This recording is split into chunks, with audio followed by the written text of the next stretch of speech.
ছেলেদেরকে সুসংবাদ দিন, তার মানে বিপদে ধৈর্য ধারণ করতে হবে। প্রিয় ভাইয়েরা, ইন্নামাস সাবরু ইনদা সাদামাতিল উলা। বিপদে আমরা অনেক সময় প্যানিক হয়ে যাই, অস্থির হয়ে যাই, কি করব, হতাশ। না, মুমিনরা হতাশ হয় না, ধৈর্য ধারণ করে। কি করে? কি করে?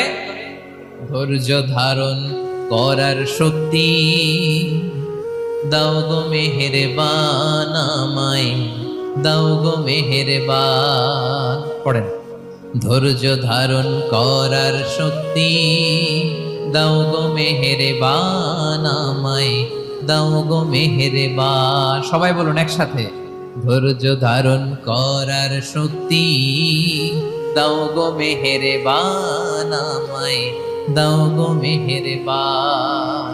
বুকের ভেতর ব্যথার নদী বইছে অবিরা, বইছে।